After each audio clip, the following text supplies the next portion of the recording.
పుస్తకాలు చదవాలి.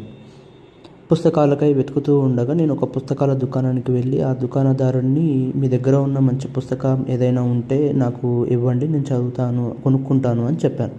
ఆ దుకాణదారుడు ఒక పుస్తకాన్ని ఇచ్చాడు. అదే అన్వీక్షకి ప్రచురణ సంస్థ వారి బెన్యామిన్ మేకబత్కు.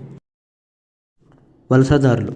ఈ పదం విన్నప్పుడల్లా నా చిన్నతనంలో శ్రీహరి గారు నటించిన సినిమాలోని ఒక పాట గుర్తుకు వస్తుంది. అదే పల్లె కన్నీరు పెడుతుందో కనిపించని కుట్రల, నా తల్లి బందీ అవుతుందో కనిపించని కుట్రల. పాటలో వలసదారులు ఎందుకు బతుకు తెరువు కోసం వేరే దేశాలకు వెళ్లాల్సిన అవసరం ఏర్పడుతున్నదనేది తెలుస్తుంది. తెలంగాణలో, ముఖ్యంగా ఉత్తర తెలంగాణలో ఈ వలసలు ఎక్కువగా ఉంటాయి. అప్పటికి ఇప్పటికీ ఎడారి వలస అనేది ఒక విషాదమే. మూతి మీద మీసం మొలిచిన ప్రతి యువకుడు ఎక్కువగా గల్ఫ్కు వెళ్ళాలని అనుకునేవారు. అప్పుడు గల్ఫ్కు ఎక్కువగా వెళ్ళే వాళ్ళు ఉండడం వల్ల ఏజెంట్లు విపరీతంగా మోసాలు చేసి అక్కడ జైళ్లలో మగ్గుతూ వారిని విడిపించడానికి ఇక్కడ తల్లిదండ్రులు పడే కష్టాలు చాలా బాధాకరంగా ఉండేవి.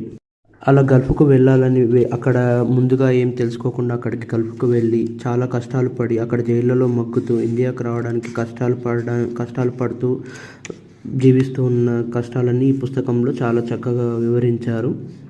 మనము ఈ స్వర్ణకిలారి గారిని గురించి తెలుసుకుందాం. ఆయన నవలలోని ఆత్మను, ప్రాణాన్ని పట్టుకొని విషాద దుఃఖాన్ని అక్షరాల్లోకి దించేశారు. అనువాదం అన్నది ఆషామాషి పని ఏం కాదు. కథకుడికి ఒక హృదయం ఉంటే అనువాదకుడికి 2 హృదయాలు ఉండాలి. ఒక హృదయంతో చదివిన భాషలు అర్థం చేసుకొని ఆత్మను పట్టుకోవాలి. దాన్ని అంతే పదిలంగా మరో హృదయంతో అనువదిస్తున్న భాషలోకి తెచ్చి రక్త మాంసాలని కాదు, ప్రాణాన్ని కూడా పోయాలి. అనువాదం అంటే లిప్తకాలం మాత్రమే. నీళ్లు లేకుండా బ్రతికే ఒక చేపపిల్లను కాల్వలోంచి అతి జాగ్రత్తగా తీసి సముద్రంలో వేసినంత సున్నితంగా జరగాలి. ఈ అనువాదం కూడా అంత సున్నితంగా జరిగింది కాబట్టే చదవగానే ఒక నిట్టూర్పు విడుస్తాం. అంతేకాదు, ఒక కన్నీటి చుక్కను రాలుస్తాం. అంతేకాదు, మన చుట్టూ తిరుగాడుతున్న మనుషుల్లో నజీబులు, హమీదులు, ఇబ్రహీంలు, హకీంలు, అర్బాబులు ఉన్నారా అని చూస్తాం. అంతేకాదు, భర్తలు నిడారిస్క దిబ్బలకు అంకితం చేసి బతుకంత కళ్ళల్లో ఒయాసిస్లు నింపుకొని గుండెను రాయి చేసుకొని పిల్లల కోసం పిడికెడు భవిష్యత్తు కోసం ఆశగా ఆకాశంలోంచి ఎగురుతున్న విమానాల వైపు చెమ్మగిల్లిన కళ్ళతో చూసే సైనులు ఉన్నారని చూస్తాం.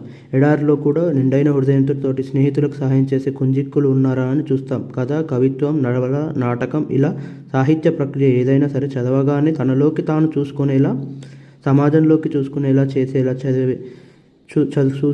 చూసేలా చదివిన పాత్రల కోసం మనుషుల్లో వెతికేలా చేసిందంటే అది ఉన్నత సాహిత్యమే. ఈ నవల అనువాదం పరిపూర్ణంగా అనుకున్న ఫలితాన్ని సాధించింది. స్వర్ణ గారికి అభినందనలు. ఇట్లు పెద్దింటి అశోక్ కుమార్, రచయిత గారు.